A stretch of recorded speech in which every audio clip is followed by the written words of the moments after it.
Hello students, today we are going to revise chapter number 9. The name of the chapter is measurement. Chapter 9 को हम revise करेंगे. The name of the chapter is measurement. Measurement का मतलब होता है नापना. हर चीज़ हमारे आसपास जितनी भी चीज़ें हैं वो अलग अलग तरीके से मेजर होती हैं. फॉर एग्जाम्पल इस बॉक्स में ग्रेप्स हैं, तो ये ग्रेप्स को मेजर करने की यूनिट हमारी अलग है. सेम वे इस बॉटल में थोड़ा सा पानी है, इस वाटर को मेजर करने का तरीका एकदम अलग है, यूनिट अलग है. तो किस किस चीज़ों के लिए क्या क्या यूनिट लगाई जाती हैं और उन यूनिट्स में कौन सी बड़ी है कौन सी छोटी है उसके बारे में हम आज डिटेल में पढ़ेंगे. सबसे पहले मैं आपसे बात करूंगी मेजरमेंट ऑफ लेंथ की. जब भी लेंथ की बात करते हैं तो हम किसी भी चीज़ की लेंथ को मेजर करने की बहुत सारी यूनिट्स हैं. जो आपके कोर्स में है बेसिक यूनिट्स वो मैं बता देती हूँ. Metre, centimetre, kilometre. मीटर यानी हम अगर if I want to measure the length of this marker I will use centimetre.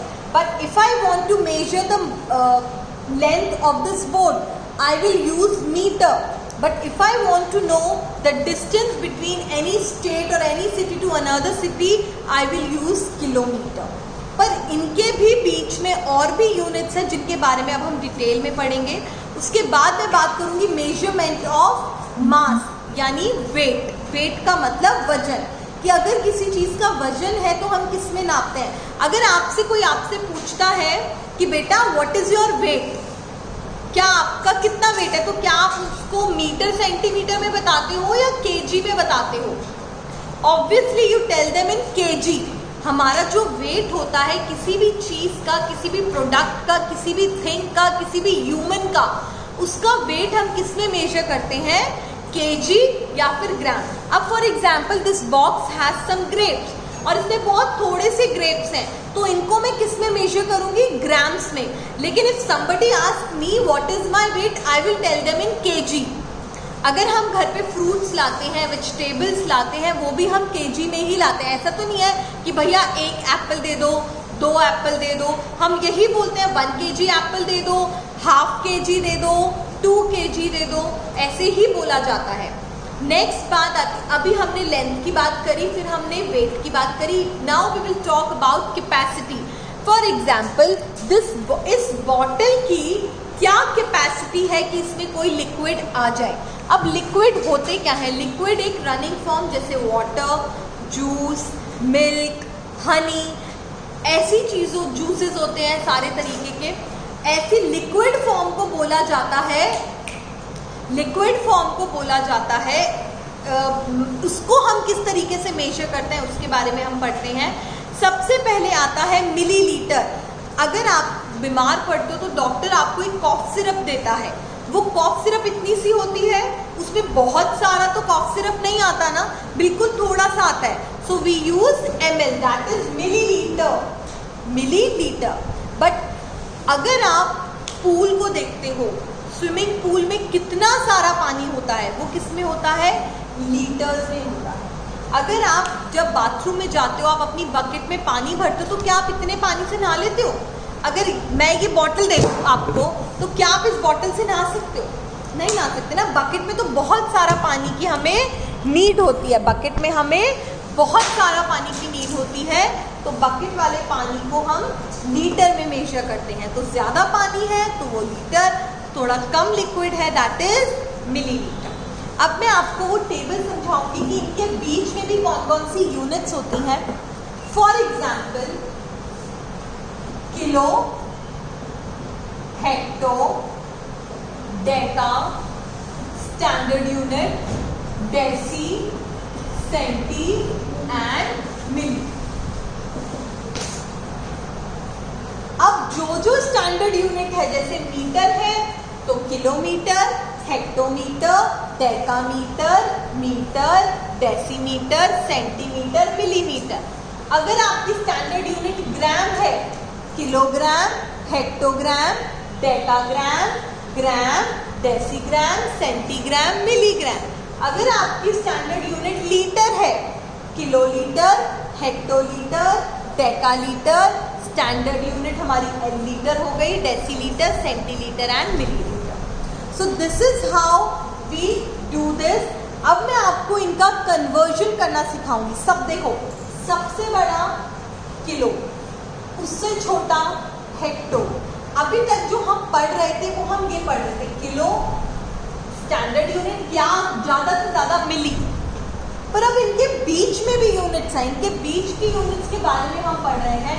सबसे बड़ी यूनिट इन सब में होती है किलो, उससे छोटी होती है हेक्टो, उससे छोटी होती है डेका, फिर आती है हमारी स्टैंडर्ड यूनिट्स, फिर आती है हमारी डेसी, सेंटी और सबसे छोटी यूनिट होती है milli. For example, if I want to convert kilo to deca, अगर मुझे क्वेश्चन है 5 किलोमीटर को डेकामीटर में कन्वर्ट करो, 5 किलोमीटर को डेकामीटर में कन्वर्ट करो, तो हम कैसे करेंगे? हम देखो, जब भी हम आगे जाते हैं वी परफॉर्म मल्टीप्लाई, और जब भी हम पीछे आते हैं we perform divide. For example, if I want to convert kilo to hecto, मैं आगे जा रही हूँ, मल्टीप्लाई. कितने स्टेप आगे जा रही हूँ? किलो से हेक्टो गई 1 स्टेप, हेक्टो से डेका गई 2 स्टेप, यानी 20, यानी 100 से मल्टीप्लाई. सो आई विल 5 को मैं किससे मल्टीप्लाई कर दूंगी? 100 से, and I will get 500 decametre. Now this 5 is not kilometre, it is decametre now, क्योंकि मैंने मल्टीप्लाई कर दिया है. एक क्वेश्चन मैं आपको समझाऊंगी पीछे आने का. For example, if I want to convert 6 centigram to gram, 6 centigram to gram में कन्वर्ट करना है. मैं पीछे आ रही हूँ तो मैं 6 को डिवाइड करूंगी. किससे करूंगी? कितने स्टेप पीछे आ रही हूँ? 1 2, यानी 100. अब सबसे पहले मैं 6 लिखूंगी, नीचे कितनी 0? 20. तो पीछे के 2 डिजिट छोड़ के पॉइंट, 1 2 पॉइंट. अब पॉइंट के आगे कुछ भी नहीं है तो हम क्या लगा देंगे? 0. और अब इसकी यूनिट क्या बन गई? Gram. It is no more centigram, now it's become gram. So this is how we perform the conversion part. उसके बाद इस चैप्टर में है आपका एडिशन करना, सब्ट्रैक्शन करना, मल्टीप्लाई करना, डिवीजन करना, which is also very easy.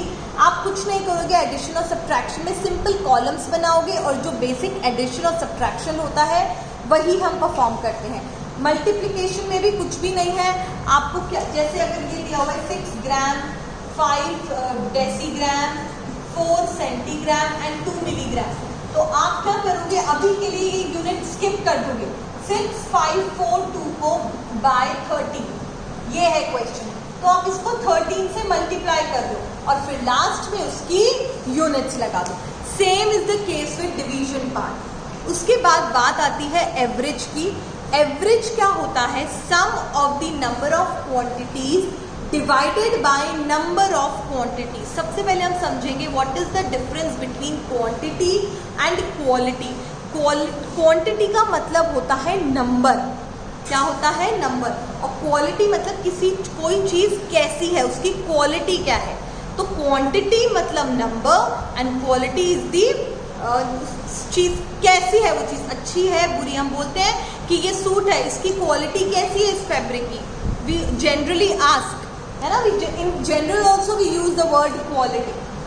सो अगर मुझे किसी भी चीज़ का एवरेज निकालना होता है तो मैं उसके लिए उसका सम करूंगी और जितने भी नंबर्स थे उससे उसको डिवाइड कर दूंगी. For example, if I want to find the average of first 5 prime numbers, तो मेरे फर्स्ट 5 प्राइम नंबर्स हैं 2 3 5 7 एंड 11. मैं इन सबको प्लस करूंगी और किससे डिवाइड करूंगी? 1 2 3 4 5. ये 5 नंबर्स हैं तो मैं इसको 5 से डिवाइड करूंगी. इस तरीके से हम एवरेज निकालते हैं. ये है आपका चैप्टर 9 मेजरमेंट.